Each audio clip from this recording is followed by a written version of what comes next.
if you are not alert to the fact that you could give attention to things that make you feel uncomfortable, and when you do, your attention to what has made you feel uncomfortable has you in a diminished condition relative to resources. And when you are in a diminished condition relative to resources, and you continue to try to fix it anyway through your words or through your behavior or through your financial offering or through whatever support you're giving, you are not helping. You only help when you tune in and radiate an example of the place, the avenue, the way that those you want to help will also receive their benefit. It is through the clarity of your example of thriving that you give your greatest gift. So this falls into the category of when you do for others,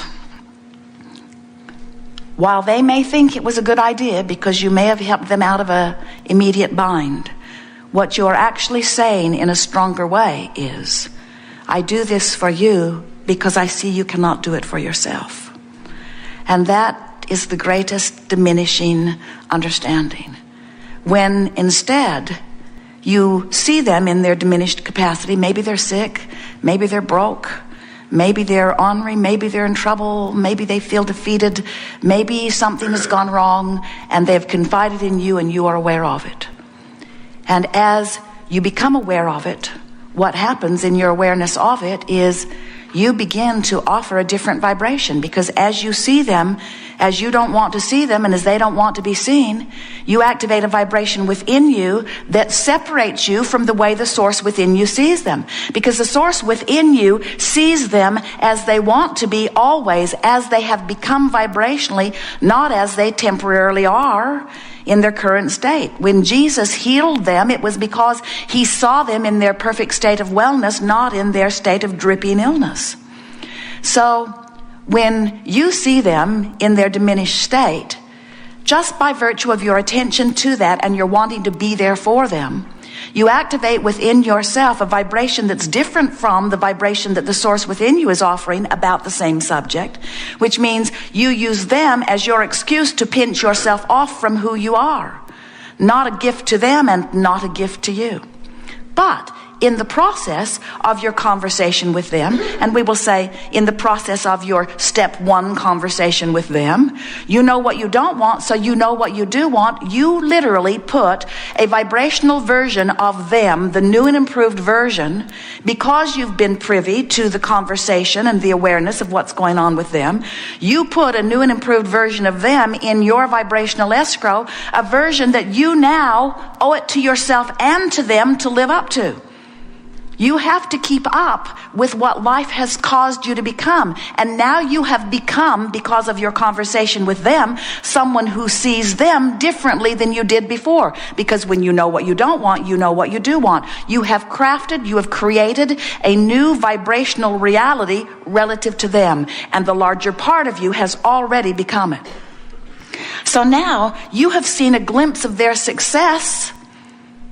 You've got to give your undivided attention to that success, or two things not wanted will happen.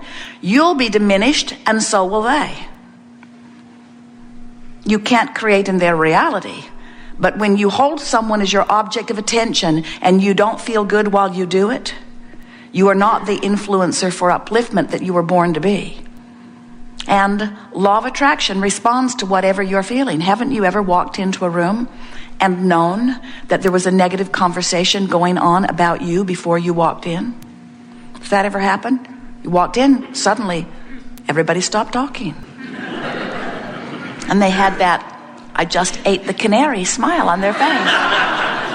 And even if you didn't have a visual on it, you can feel it because there's something screwy going on in the vibration. You can always feel those things. Have you ever walked into an environment where someone is loving you? Oh, what a nice feeling that is. So what we are getting at here is all day, every day, you have two options. And really, only two options about whatever the subject that's active within you is. Whether you're remembering the past or focusing upon something in your now or anticipating the future, you have two options. You can play it up to something that feels better or play it down to something that feels worse.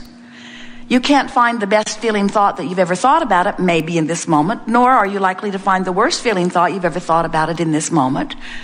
You don't have access to that broad of a range because law of attraction doesn't give you access to that broad of a range. But you do have access to the thought that leans toward who you really are or the thought that leans away from who you really are. You do have the ability to lean into who you have become, which always feels better, or away from who you've become, which always feels worse. Those are your options. And if, as we are chewing together today, you come to a decision that you're going to lean in the direction of who you really are, that's the only decision you'd ever have to make to begin right now to live happily ever after. Because once you decide that you'd rather feel good than bad, or rather feel better than worse, or rather be optimistic than pessimistic, that you'd rather applaud than complain, that you'd rather compliment than find fault, that you'd rather feel good than bad, once you come to that decisive point, then you have turned the corner on all subjects. You have begun to be the uplifter that you were born to be. And it is our promise to you that your path from that moment forward can do nothing but improve. But many of you have been born into an environment where you have for a while, maybe for a long while, been beating the drum of false premises. You've been born into a reality where people are sifting through contrast and often not where they want to be, and then coming to incorrect and erroneous assumptions about why they stand in the place they don't want to be. So you gather up a bunch of premises that you use as the basis of your life that are not accurate premises. They don't jive with the laws of the universe. They don't jive with an understanding of worthiness. They lean toward an idea that you're not worthy here to prove worthiness. You have things such as, without pain there is no gain. That's a false premise. You say things like, it's better to give than to receive. Couldn't be more screwy. If you give before you have received, you have nothing to give. You will be depleted, you see. Then there's the chicken and the egg thing. That's another one. Let's see. There are several false premises that you try to adhere to or use as the basis of your experience that do not serve you. You say things like,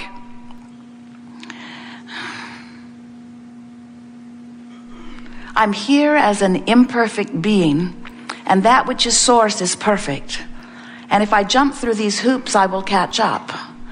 And in my flawed beingness, if I struggle hard enough and work long enough, just maybe, depending upon what circle of religion I stand in, when I croak, it'll turn out good for me.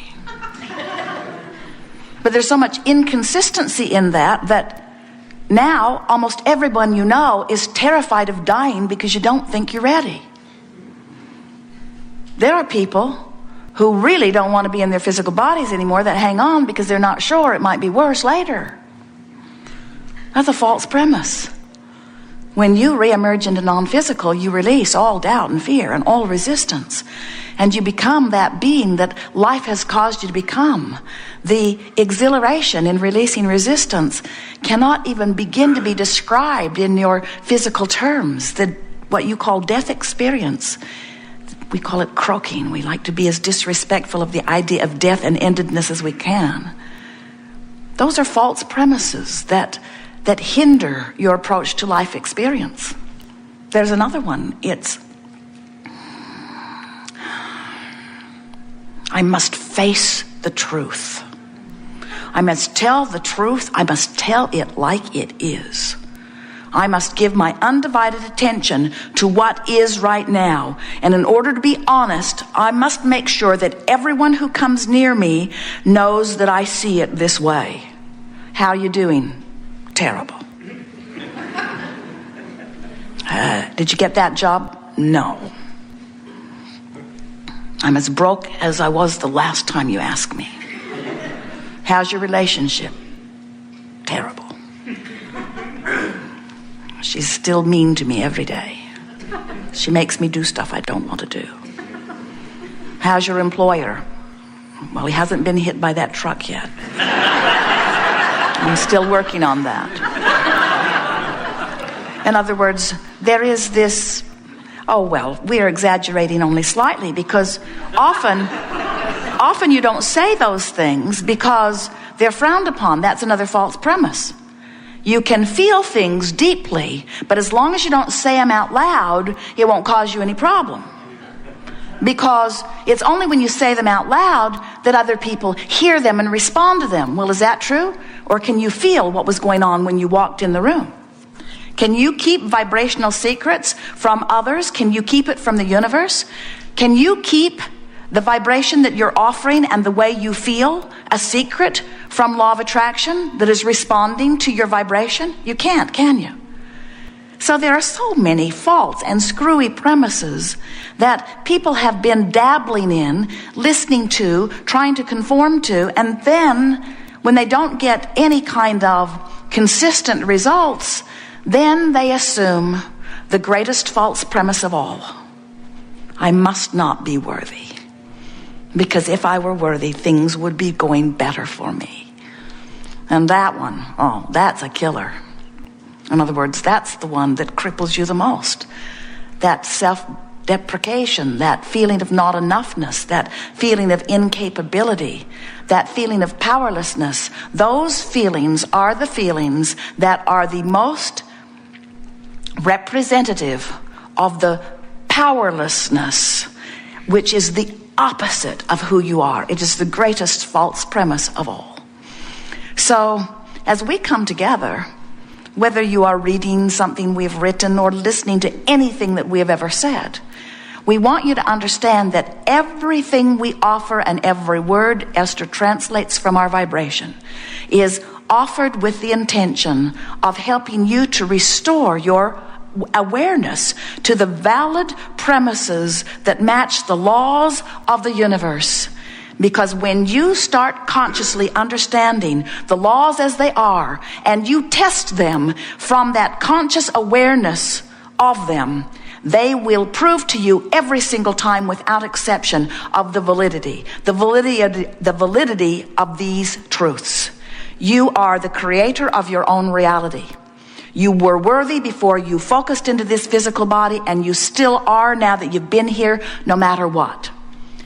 Law of attraction is responding to everyone equally across the board. You are more non-physical source energy vibration than you are flesh, blood, and bone being that you see here in these physical bodies.